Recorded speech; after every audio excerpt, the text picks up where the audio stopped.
Hello, and welcome back to Army Real Talk. First, I must say, happy Army birthday to you and all of the past and present Army soldiers. Thank you, ma'am. It is truly an honor to be serving in the best Army in the world. So this Friday, the Army will be celebrating its 244th birthday. And we are still considered one of the youngest armies in the world and as well the most powerful. That is awesome. And today, to help us celebrate the Army's birthday, we have Lieutenant General Retired Roger Schultz, President of the Army Historical Foundation, and Ms. Tammy E, Director of the National Army Museum, that will open sometime in 2020. Both are here today to discuss their role in establishing the Museum of the Soldier. So welcome, and please, General Schultz, Ms. Call, please say hi to our listeners, and if you don't mind, share a little bit about yourself. Yeah, thanks. Honored to be here. I have 43 years in uniform as a soldier in the Guard and on active duty. Thank you for your service, sir. Yes.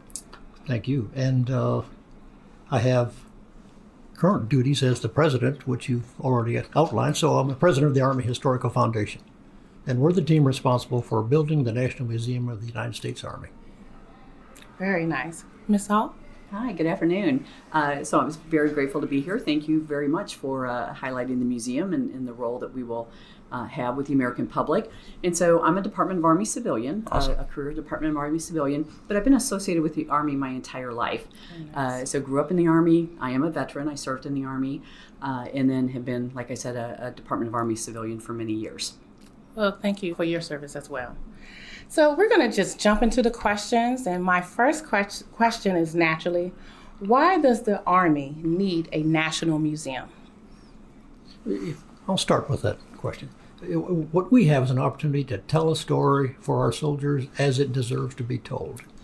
And there's no national museum of our Army today. Washington's without a place dedicated to telling our soldiers' stories. And we're about to make that an opportunity that's going to be complete. Excellent. So the museum site is where? It's near or right next to Fort Belvoir, correct? So it formally sits on Fort Belvoir, but we are publicly accessible off of Fairfax County Parkway. Okay. In fact, we have a dedicated intersection that Virginia Department of Transportation is in charge of and will activate fairly soon. Wow, that's really convenient. Yeah, That's oh, good. absolutely. Very nice. So we know our traffic becomes interesting here. So it seems as you were very proactive in the selection of the museum site and access. So we're happy about that. So I have to ask, if you can share, what does the museum mean personally? And I would like both of you to answer that if possible. We have a piece missing in our ability to tell a story today. And so for me, I reflect on the soldier's creed, which is I'm a member of a team. I'm a warrior. And as a piece of the story, we're putting the museum together, but that's only a part of the whole story. So it's not about me necessarily as much as it is about the team with Tammy Cole and others in the Army working together to finish this project. So while it's personal in a certain way, it's really a way to look after the team that Tammy and I are part of. Absolutely, yes. And actually to kind of mirror back to one of your earlier questions about why is this museum important, for me and why I find it important both personally and professionally is the fact that we are the oldest branch of service without a national museum. Yes, ma'am. And yet we've been here. We are the story of America, the U.S. Army. And so this museum not only tells the story of our soldiers of all eras through their voices and their eyes and their own stories, but we're telling those stories to Americans, right? We're tying into the American public, and we're letting our citizens know about this great Army and our great soldiers. Right. And I think that's a piece of what we're all about here, and that is that when we talk about the percentage of our nation's citizens who serve today in uniform, that's a small percentage. And so we have a place here to tell a story about our soldiers through their eyes as we relate with the history of the Army and the history of our nation. Very nice. When you think about it, we had an Army before we had a nation. Yes, sir, we did. So as we talk now about kind of our Army's journey across those periods of years, there's a special connection between our Army and this nation of ours. And so that's a piece of why this is so important that we get this one done. Excellent. And if I could add as well, something that I'm excited about is the fact that this is not what I would consider just a typical history museum, right? We tell the stories in a variety of ways. And so anybody that comes in to visit us, I believe, will have their own unique experience within this museum, whether it's reading through the history of the Army, whether it's experiencing soldier skills and learning those soldier skills, just a variety of ways that the visitor can have a unique and fun, rewarding experience. Excellent. And that kind of leads to my next question. Could you give such a visual of what someone will experience when they enter the museum? Okay, I'll take that one then. So really, when you enter the lobby of the museum, it is absolutely stunning. If you were walk out there today, this aspect of the museum is done, and that is the lobby with the sparkling white terrazzo floor, the inlaid colored terrazzo Army emblem, the black granite wall of honor with all of the campaign streamers and battles associated, and then above the illuminated campaign streamers themselves. So wow, that looks amazing. Yeah. It is an amazing, beautiful space. Very cool. Very good. So as you talk about arriving at the museum through that entrance and through the lobby, look at that wall of honor and those 190 campaign streamers, and that wall talks to you. Yeah, that's very Wow. nice. Cool. Very nice. I'm excited. I'm sure our listeners are as well. So what would you categorize as your favorite aspect of the museum? You know, it's a great question. I'm not certain to have a single favorite. If you think about our Army's history from 1775, and you move that through the current activity of our Army deployed around the world in combat zones, in theaters where soldiers and civilians are lives at risk daily, our Army is not completed this journey of ours, and so I take founding the nation as a special gallery. That's where it all started. And that's a nation that collected a bunch of militia units and called them a Continental Army. If you just think about that for a second, and what that might begin to mean. And so founding the nation really sets the framework. It's the foundation for what we have today. And through a series of pretty challenging times in a part of our nation, we now have the Army that we do, which is one of a kind in the world today. Very nice. That's nice to hear. So, ma'am, sir, thank you guys for coming again today. So what specifically do you guys think will draw the public to the museum? You know, why will they come? Not just the soldiers. Understand the soldiers. They want to see the stories of their brothers and sisters. But what's going to draw that civilian, you know, that has no military experience, or cousin, father, uncle may have been in the military but never really been exposed? You know, if you think about the reputation of the military today, and I'm talking about the rating polls, Gallup and others, the military is highly rated, 75, 80% for like the last 10 years. One of the highest rating institutions in all the categories. And so you see, you know, there's an interest beyond soldiers who have worn the uniform, and beyond the families that have been part of an Army experience. There are lots of people interested in the military today, and our museum is one of those places where we can again reach out and connect with the citizens and those visiting from the population around the country, and in some respects around the world. Yeah, and I agree with that. As a most trusted organization, you know, to our citizens, I think there's a curiosity about the Army and really wanting to understand all the roles that we play within our society. And we've got a great gallery within the exhibit wing called Army and Society, where we make that connection of our Army in ways of technology and innovation, things that we enjoy as American citizens that began with a requirement in the Army. And the research and development was done, and the deployment of that, our diversity, just all of those stories connecting our soldiers to our citizens. We use the theme, soldiers protect and we preserve. And as you think about what that translates to, soldiers give us their lives. And so it's our obligation to look after that in terms of a legacy, in terms of their heritage. And our soldiers have earned their place in history, and we're determined to document a place where, through their eyes, we can tell their stories. Very nice. And the museum is the place to do that. Very nice. I'm curious. I heard that there is a component or an exhibit within the museum that focuses on STEM, for students. Can you tell me a little bit about that? Sure, I'll address that. It's a really unique area, and we're very excited about it. It's called the Experiential Learning Center, and we actually focus on what we call GSTEM, because we threw in geography, because geography is such an important component to the Army and to our soldiers. So within this, there's many, many content areas within this space, all the way from a play area called Fort Discover for our toddlers and up to 5-year-olds, where they get to play in a fort, and they've got games in there that talk about GSTEM as well, all the way into the training center, where a visitor is able to go through a series of simulations and games where they're taught specific soldier skills. So they get to operate a SATCOM truck, and they're operating a Gray Eagle above on a seek and find mission, a target mission. Just all sorts. There's 5 different content areas in there. And then we bring visitors together, school groups together at the end of going through that training center, and they help the Army solve a humanitarian crisis. Wow. Yeah. Maybe not solve it, but address it. But that's really cool. That's very Definitely cool. gonna have to take my youngest one there to see that. I'm thinking about my 4-year-old niece. Absolutely. That sounds very exciting. If I could go back to the special exhibits, Please. we have a gallery called Army and Society, and people tend to think of an Army as a warfighting capability as an organization, and we're no doubt we exist to fight our nation's wars, to win our nation's wars. That's right. But there's a gallery dedicated to Army and Society, and I'll just give you a couple of examples there. You think back to 1783 in Washington, and the Army's about to walk out of their uniforms and go somewhere else because we're not paying them, we're not feeding them, we're not giving them food, and all these things that are really quite important for an Army. Anyway, General Washington assembled the leaders in Newburgh, New York, and he convinced the leaders to stay in our Army. In the course of doing that, General Washington was adamant about civil control of the military.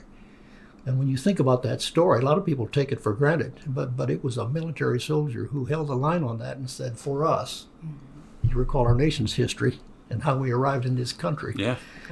And he convinced them that civilian control, working through the Congress, and all those great stories and relationships about the Congress, Washington basically convinced them to stay in the Army. Of course, of doing that, there's just a special kind of relationship we have with civilian leadership today, and it's a part of our strength. It's part of our quality as a nation, for sure. All right. Just sitting here really gets me excited, hearing these different stories, hearing the different aspects of the museum. So I am very much intrigued. Wouldn't you agree? I do agree, ma'am. I do have one question. So our audience members, we like to try to reach out to the Generation Z, Generation Y audience. So how is this museum going to affect Army recruiting, or how's it going to help it? Yeah, it's a great issue. In my sense, it's positive. You walk in the museum, go down to the theater, one-of-a-kind theater, 306-degree scope in that theater, and they'll tell an Army story. And if you don't leave that theater feeling pretty good about the Army, then there's something else wrong. The bond that the museum will offer to our young citizens to serve as a touch point. We're very excited about our ability to serve as a touch point, because we know that there's many along the way of a young person and their influencers in a decision to serve and to raise your hand and serve in the military. So we know that we will be a touch point without a doubt. Absolutely. And we hope that the excitement, the inspiration that a visit to the museum generates in somebody's thought process, that's where we will serve. Absolutely. And just think about the visitors that are coming through our museum, 750,000 by some reviews, and you say, how are you going to do all of that? But we met with the Mount Vernon leadership just 6 miles away, and they're excited about getting our museum open. I'm sure. And now I'm back to the storyline, which is this is a special place to talk about soldiers and our Army in ways that are not being told today. That's true. Absolutely, sir. Yeah. Totally agree. And I'd just like to add something to that, and the fact that, even beyond recruitment and into the military, just the ability to generate a sense of inspiration within our citizens to serve in any capacity, right? Within their communities, and to contribute to our society, just as our soldiers do so importantly. Right, yes. And I actually believe that based on what you have shared and what I've read about the museum, it will definitely stir up an energy and excitement. I love the learning piece because it starts at a young age, and they can say, oh, I understand I have a simulated exercise or participate in simulated exercise. And this is exciting, and then the stories are really touching and important to be shared. So and along the lines of being excited, this is an immersive facility Right. in terms of an experience. Mm-hmm. You can experience from the time you walk in until you leave something new, something different. You're always going to be learning. And so engaging the public in a way that many would take for granted is a piece of our future. Yeah. So- And something I haven't mentioned are just the artifacts. They're tremendous soldier artifacts that we have throughout the museum that are tied to those individual stories, and then some of those larger artifacts that we already have in place sitting out in the museum. excellent. So you guys talk about emerging the public into it and telling the soldier story. So I know every soldier story is not going to be told in this museum, but what if a soldier or a loved one has a story to tell? How do they go about submitting that to the museum? Armyhistory.org. Armyhistory.org is our webpage, and there you can register a soldier story.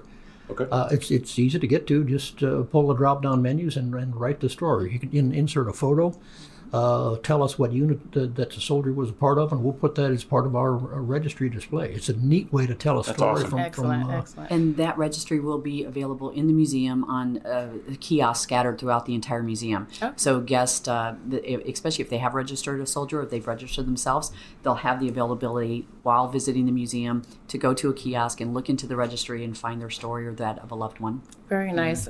Pretty much on that line, tell me a little bit about the commemorative bricks or the unit tributes. Well, I'll start with the bricks. We have 4x8 and 8x8 bricks. And the commemorative bricks are a way to recognize the contribution of a person, of a family member, perhaps a cousin, an aunt, someone in your past, or it could be a currently serving soldier. But the idea behind the brick program is to recognize a person, and they can be civilians too, so it doesn't just have to be a soldier.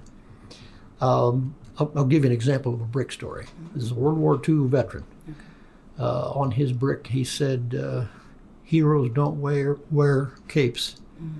That's cool. I like That's it. real cool. And he goes on to talk about real heroes wear dog tags. I like it a that's- I lot. like that. That's good. Yeah. And that's his cool. brick. Yeah. And so it's just a way of recognizing individuals who have served and document their contribution to our Army. And it's story after story.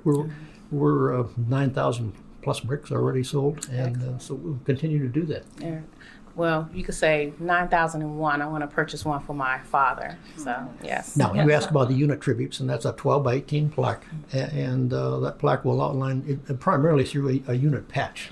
Everyone recognizes the patch they served with in the Army, and so that'll be a way of identifying with a patch. You just look at the divisions, sir, or do you go as far down as the brigades? Go to brigades. We'll go to flag-bearing kind of units, and so you'll see a variety. Some units are going to have their Vietnam unit, their flag, and so they'll have a few things to say about that particular unit on these plaques. And so the promenade, which is the entrance to the museum itself, will have these unit tributes, which is a 12 by 18 plaque. Wow. Very nice. Cool. That is very cool. So in addition to the individual bricks and the unit tributes, we just want to make sure that civilians know as well that they're welcome to join the registry entries. As you think about the contributions of our civilians over the history Absolutely, of the Army, sir. this is an opportunity to tell a story that sometimes is forgotten, and it's important to us when you think about a civilian contribution. Their service has been selfless. Their service has been courageous. And they just don't serve in the continental United States. They serve around the world. Yes, sir, they do. And so we want to be certain that there are those out there in the community that are welcome to join the registry, and civilians are a part of that team in Army family that we want to recognize. And we can use that registry at the Historical Foundation website? Yes. Okay. Awesome. Excellent. I was told that you guys have a Nisei soldier experience in there. And I heard those were some of the hardest artifacts to find. So which one, what was the challenges of getting that display, and what's one of the most unique items out of that display right there? Oh my goodness, I don't even know if I can identify unique because they all are so lovely. But let me talk about the artifacts themselves. And so we pull our artifacts from the Army's collection. Okay. And the Army has quite a large artifact collection. And as we developed storyline and we looked at different exhibits, we realized that we had a gap in our collection, specifically within our World War II Japanese American, specifically Nisei soldier. And that was due to a lot of reasons. First of all, the soldiers didn't talk about their experiences, and a lot of families didn't know, and they didn't know what they might have from their grandfather or their father that had served. And really, this storyline is so unique because of the events of what was happening around that time, right? And so our Japanese American families, particularly West Coast, and everything that was going on with the incarceration camps and various things, and then the soldiers coming out of those camps to prove their loyalty. So and then their bravery, their extraordinary bravery between the men and women of the Nisei that served in World War II. And so we have a temporary gallery that explains that. So we did some community outreach visits to talk to the families and said, we have this exhibit to do, but we don't have the artifacts to support it. And then we started receiving some just stunningly beautiful artifacts. Wow. One that I will point out is, if you are aware of the Japanese tradition of the Senabari belt, the thousand stitch belt. Okay, if you've heard of that in Japanese tradition, there were mothers that while in a camp, knowing that their son was going off to war, provided their son a 1,000-stitch belt. Some of them felt that it was disloyal to wear such a belt or keep it in their possession, so they disposed of them, and others did keep them. And so we had a family that donated one of the Senabari, the 1,000-stitch belt, and it is just breathtaking. Right. And so the story that allows us to tell. And that's just one example. We have many artifacts, and one of the displays that we have up in that exhibit is we have the artifact case with the artifacts in them, and the visitor will be able to sit or stand in front of an audiovisual display and choose one of the artifacts and learn that story. Get an interactive feel. Right. Mm-hmm. So just some really cool stuff. That's special. Very special. So I would like us to end with pretty much with a story of your favorite soldier. Now, Mrs. Call, you just provided us with a very touching story. So I'm going to look over to General Schultz and ask if you can share one of your favorite soldier stories. Sure. We have a number, but one special in my mind is a story about Kimberly Hampton. She's a Kiowa Warrior pilot, 2004 in Iraq, with Troop D of the 1st to 17th Cav, 82nd Airborne Division. On Kimberly's soldier story, you'll see this quote. It's, "The United States needs good, solid troops in hot spots. That's where I want to be." Wow. That's inspirational right there. Yeah, it's if you don't mind, one alibi. Yeah, go ahead, sir.